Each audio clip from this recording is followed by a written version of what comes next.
So people have been asking me, what what's up with writing on the wall, and why did you do that? And why aren't you writing scholarly articles? And why aren't you working for the nonprofit that was fighting anti-Semitism and doing it through the Academy? And the answer is because I think the Academy is not the place now for to fight for the Jewish people. I think the Academy is entirely lost to us.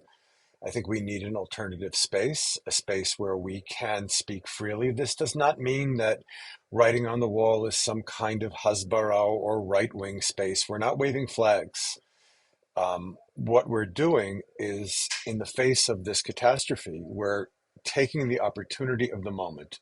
The opportunity of the moment is everybody is undergoing trauma.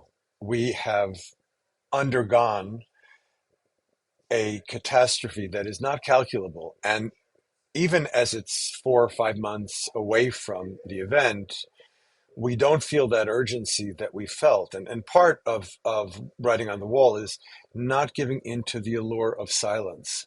We have to remake our world. In Jewish history, when there was the greatest catastrophe in Jewish history, the destruction of the temple, the hero of that story is Rabbi Yochanan ben Zakkai, and he leaves Jerusalem. He knows it's going to be destroyed. He founds Yavna, and he founds Yeshiva at Yavna, and he creates a sacred canon, the Tanakh, the sacred books that we collect now, the Hebrew Scriptures.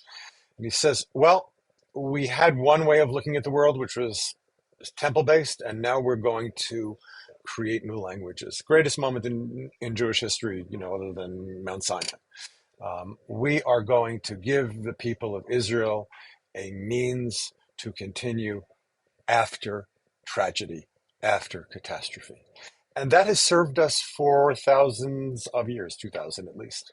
That is, when we face trauma or catastrophe, we write, we create. We want to remake a landscape which is not dominated by the political extremes that almost tore the country apart in July, August, and September. This is that opportunity and that responsibility. We no longer want to listen to other people about what it means to be a Jew or not be a Jew, to be an Israeli, about not being Israeli. Writing on the wall is about people who support the future of the Jewish people, who support the state of Israel, and acknowledging the diversity of people that includes. We don't have to go beyond Jews to talk about diversity. We should acknowledge our own diversity. And all of us come from different places. The beauty of the Jewish book, and I write about this on Writing on the Wall, Rembrandt understands the beauty of the Jewish book. He understands that if civilization is going to continue, you have to go back to that book. That's why he paints so many paintings of the Old Testament, of our Holy Scriptures, because he realizes he takes all of the figures, Jacob and Isaac and Moses, he takes all of those figures and he brings them into contemporary Amsterdam, into 17th century Amsterdam. He updates them for the modern world.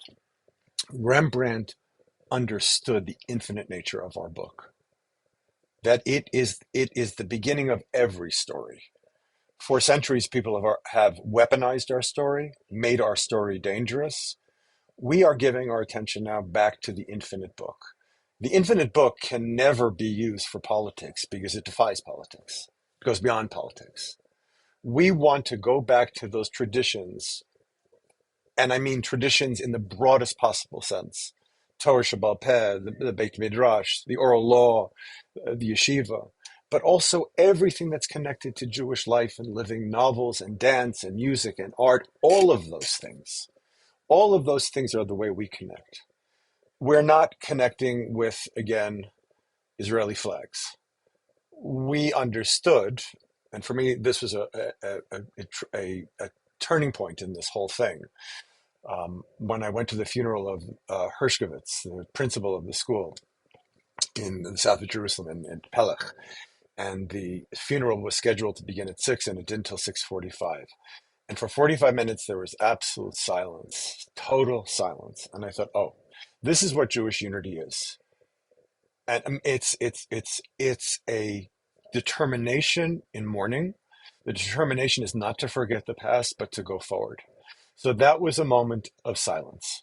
Writing on the wall is a moment of creativity, of speech, of voice, of hearing, of listening, of trying to create a new way of negotiating our world together.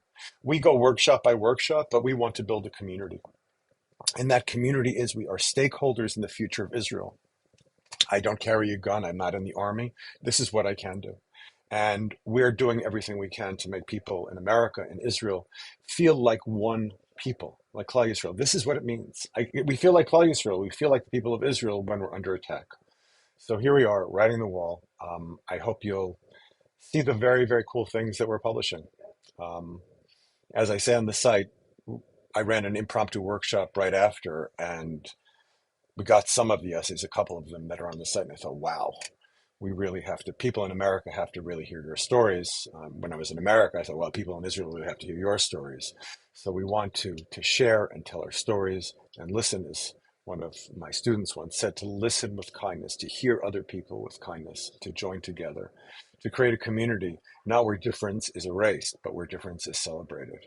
The one thing that holds us together, the similarity that holds us together, is the future of the people of Israel and our commitment and dedication to it.